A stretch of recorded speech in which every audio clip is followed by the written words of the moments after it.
ELTA ir vyriausiai rinkimų komisija tęsia Seimo rinkimuose dalyvaujančių partijų programų pristatymą ir dabar atėjo eilė Lietuvos liaudies partijai, jos atstovams Mažvydui Misiūnui, Eduardui Vaitkui ir Aleksejui Zanemanskiui. Tai prašau, ponai. Sveiki.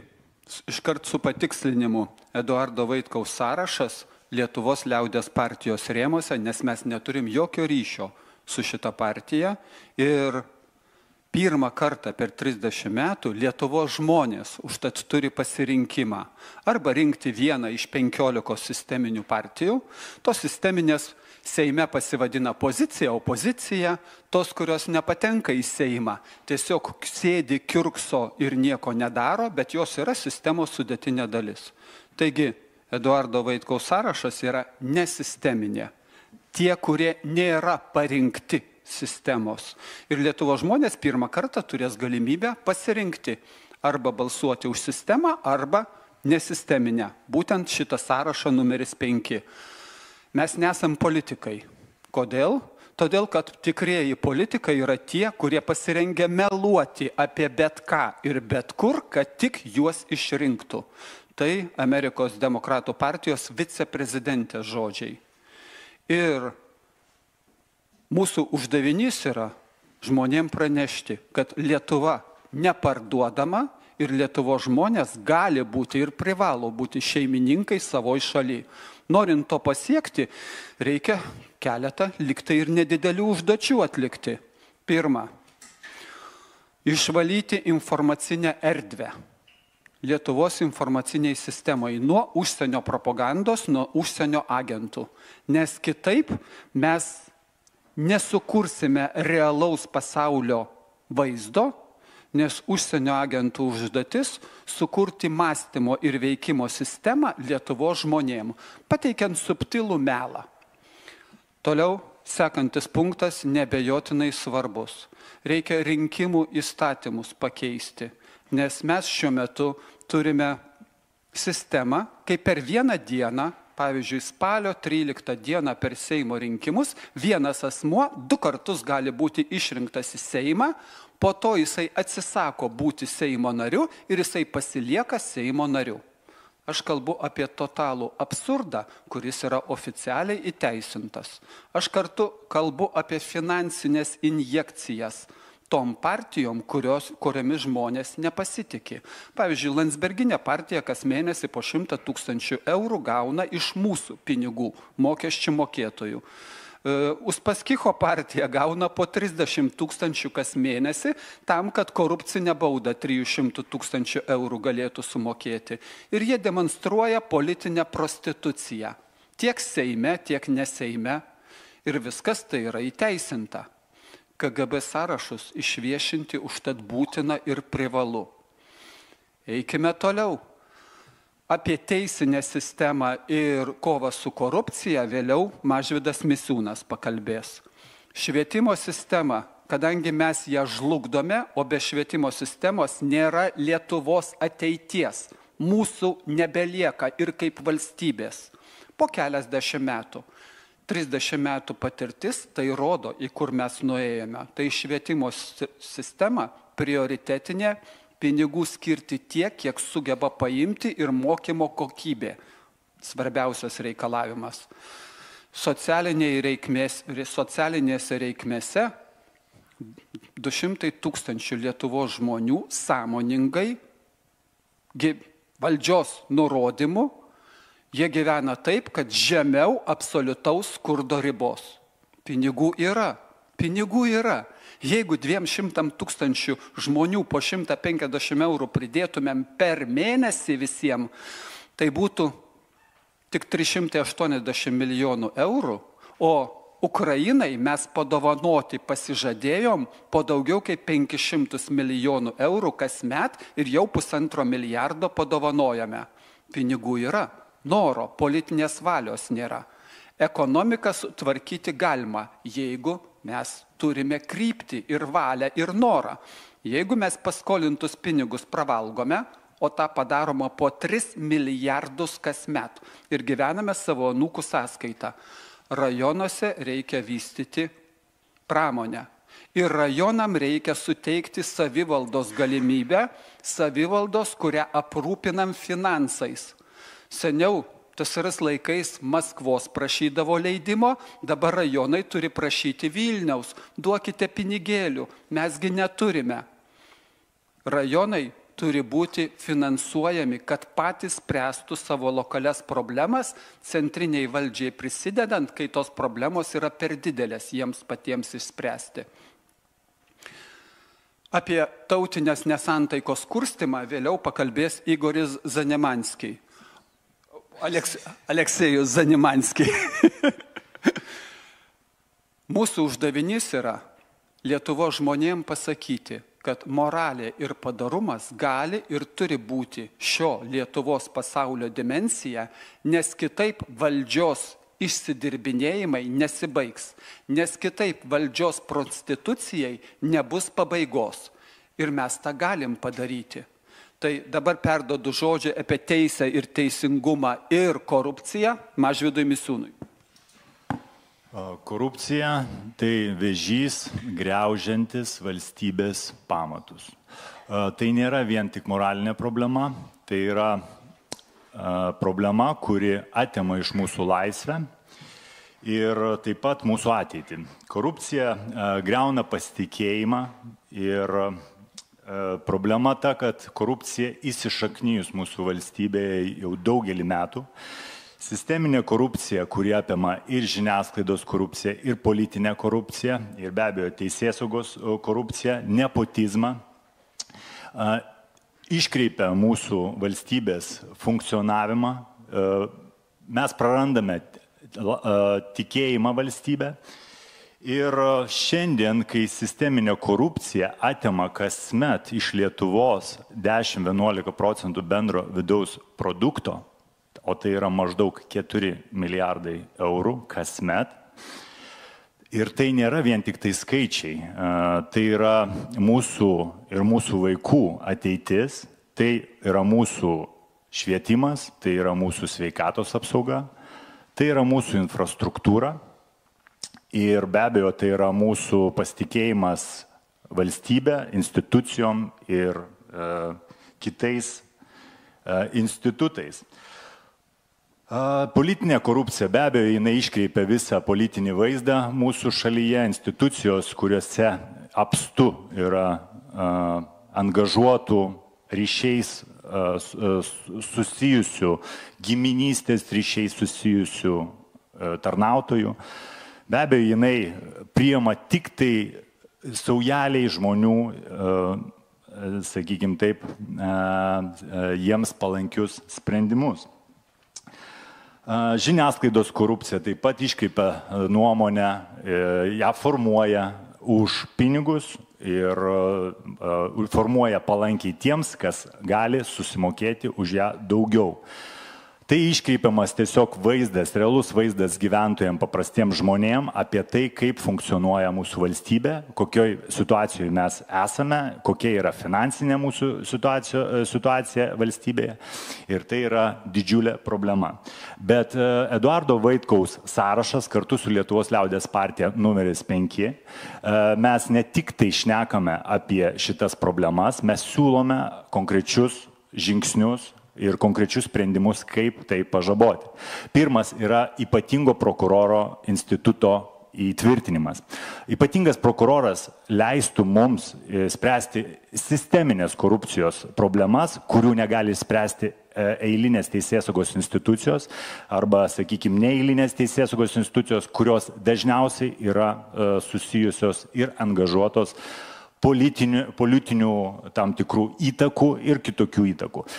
Ypatingas prokuroras, kuris kartu su ombudsmenu ar kitų žmogaus teisių pareigūnų, kuris gina žmogaus teises, galėtų ištirti visas bylas, kurios susijusios su sisteminė korupcija ir nepalikti nei vieno asmens, kuris yra atsakingas už sisteminės korupcijos vystimasi ir įvairius sandėrius nešvarius ir nebūtų nenubaustas. Antrasis mūsų tikslas yra teismų tarėjų įtvirtinimas. Kam tai? O būtent teismų tarėjai būtų kaip galimybę susigrąžinti pasitikėjimą teismais. Teismų tarėjai būtų renkami iš visuomenės. Jie padėtų teisėjui vertinti skaidriai ir nešališkai įvairius įrodymus ir taip įgyvendinti teisingumą mūsų šalyje. Bet pats svarbiausias dalykas, kad visuomenė jaustų, kad jie yra dalis to teisingumo įgyvendinimo. Šiuo metu jie yra nustumti. Taip pat trečiasis mūsų pasiūlymas yra korupcinių nusikaltimų senaties termino panaikinimas. Tai yra, kaip žinia, sisteminė korupcija, ji yra veikiama labai subtilių metodų, subtilių mechanizmų ir dažniausiai paaiškėja tik tai tuo met, kada praeina daug laiko.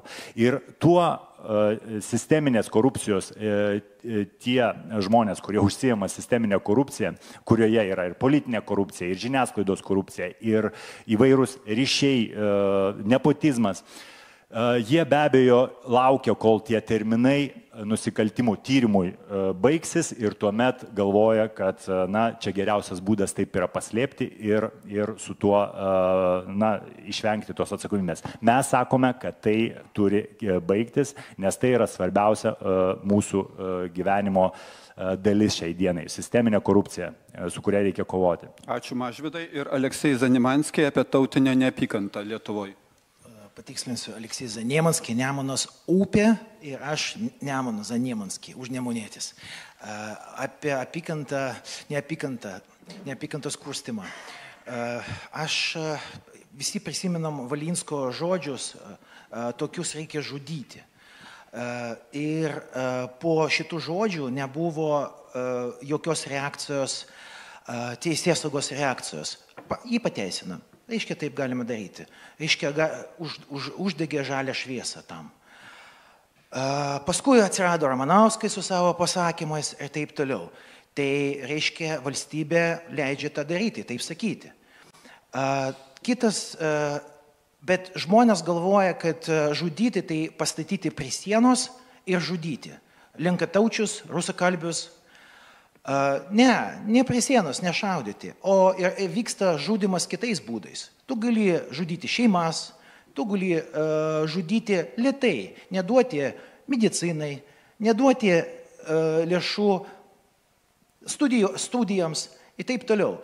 Tai aš asmeniškai susidūriau su tuo. Mano šeima 1,5 metų teismuose dėl to, kad mes negalim susijungti su žmona. Jie apkaltino grėsmės valstybės saugumui. Galimam grėsmė valstybės saugumui. Už tai, pagalvokit už ką, už tą, kad jinai būdama studentė, totorė, iš tremtinių šeimos Sibirė, būdama studentė prieš 12 metų, jinai dirbo Sberkasoj, o kuria priklauso dabar bankų, kurias sankcionuotos. Ir tai yra valstybės saugumo klausimas, kurio aš manau, kad migracijos tarnyba yra didžiausia grėsmė valstybės saugumui. Kaip jie dabar veikia? Penktadienį, pavyzdžiui, prie Giperimi Vilniuje, žmonės, kas būna penktadienės tenai, mato, kas ten darosi, kada aš praeidamas tenai, aš pasijaučiu, kad aš Libanone arba Sirijoje. Ja? Ir tai turi kreipti dėmesį į šitus. Dar vienas labai svarbus momentas, pabaigsiu. Dar labai svarbus momentas, kad kurstimas neapykantos tarp vietinių rusakalbių ir lenkakalbių su lietuviais, pats tas procesas labai kelia grėsmė nacionaliniam saugumui. Kodėl? Todėl, kad Rusija turės pretekstą ginti tos rusakalbius ir lenkakalbius. Tai mano manimui, kas turi vykti, tokie pasisakymai kaip Valinsko ir Manausko turi griežtai būti vertinami ir daromos turi būti smerkiamos. Dar vienas dalykas, ką turiu pasakyti, paskutinis, atsiprašau, kad įdomiausia, kad ne viena politinė partija nepasmerkia tos pasisakymų. Nei teisėsauga, nei teismai, nei politinė partija. Reiškia galima. Vienintelis, ką tą padarė, Eduardas Vaitkus atsiprašė už tos veikėjus ir už ką aš labai dėkingas Eduardui. Nes man tai buvo svarbu žinoti, kad lietuviai yra lietuviai, kurie jaučiasi nepatogu dėl šitą ir jaučia tą grėsmė nacionaliniam saugumui. Nes dėl šito dar vieną kartą pakartosiu. Čia didžiausias prietiktas mūsų ginti. O man asmeniškai nereikia, kad manęs iš tenai gintų. Aš noriu, kad mano valstybė gintų mane ir mano šeima. Gerai, ačiū. Suteikime progą klausimams iš auditorijos. Taip, Benas Brunalas Elta. Aš gal pareferuosiu į tos teiginius, regis į pareiškimus, tiek čia neseniai nuskambėjusius, tiek anksčiau pasisakė ir Seimo pirmininkė, ir kiti politikai kritiškai atsiliepė. Bet aš klausimą kitą turiu, kadangi pakankamai išsamei sudėliojot savo programinius punktus ir nemažai jų čia apžvelgėt, aš tokį galbūt labiau politinio dėmens klausimą. Na, nėra paslaptis, kad Sąrašas ir ponas Vaitkus priešakyje, na, nėra tas politikas, kuris būtų labai norimas koalicijoje, bent jau tokius statementus yra išsakę politinės partijos dalyvaujančios rinkimuose, galbūt netgi labiau šalinasi negu Žemaitaičio. Šitiems visoms šitoms iniciatyvoms įgyvendinti, kaip jūs įsivaizduojate su tą koaliciją, kokioje atsidurti, ar jūs būsite priimti tam? Supratau. Tai jūs praklausėte turbūt pradžią, ką aš pasakiau, kad mes esam vienintelė nesisteminė politinė jėga. Tai natūralu, kad visos sisteminės, kurios pavadinkim kaip tik nori, jos privalo mūsų kratytis, nes mes esam kaip velniui kryžius. Jie tiesiog mūsų privalo bijoti, nes mes nesam sisteminiai. O dabar klausimas, ką mes galėsim padaryti patekę į Seimą.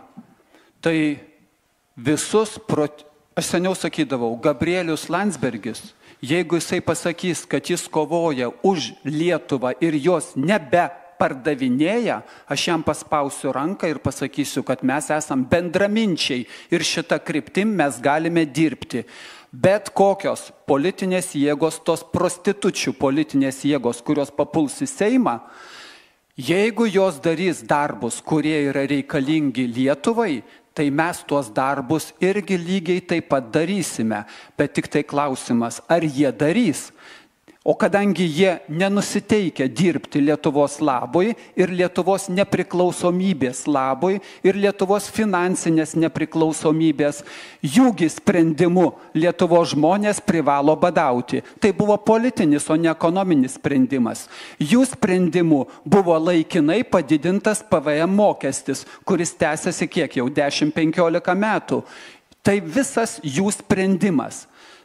Tai tokiem jų sprendimam mes toliau prieštarausim kategoriškai, o tai, kas yra Lietuvos labui, jeigu jie netikėtai supras, ką jie yra pridarę, jeigu jie atsiprašys, jeigu KGB sąrašus išviešinus mes pamatysime, kokie glavnaje razvedavatelnėje upravlenėje generolai vadovavo Lietuvai, kokie šitos GRU karininkai ir dabar vadovauja Lietuvai. Jeigu jie sugebės atsiprašyti šitą išviešinus, tai mes paspausime ranką ir sakysime, po atgailos galim dirbti kartu, mes jumis norime tikėti.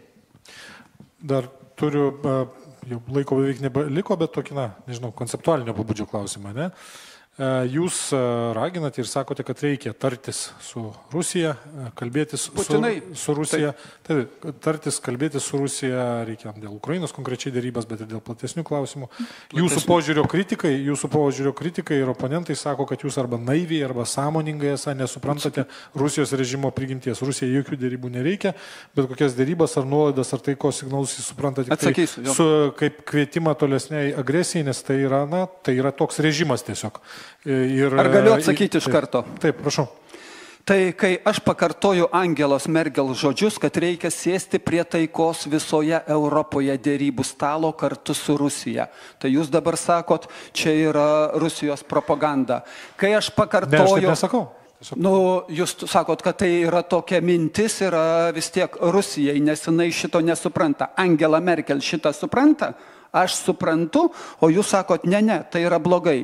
Kai prieš 2 dienas Robertas Kennedys irgi paaiškino kad natūralu, kad Rusija turėjo pradėti karą Ukrainos teritorijai, nes Amerika taip elgėsi, tai jūs sakote, kad ne, čia yra Rusijos propaganda. Kai Trumpas kalba tą pačią linkme, tai sakot, ne, kai Vaitkus pasako, kad jis pritarė šitom mintim, nes jos yra teisingos.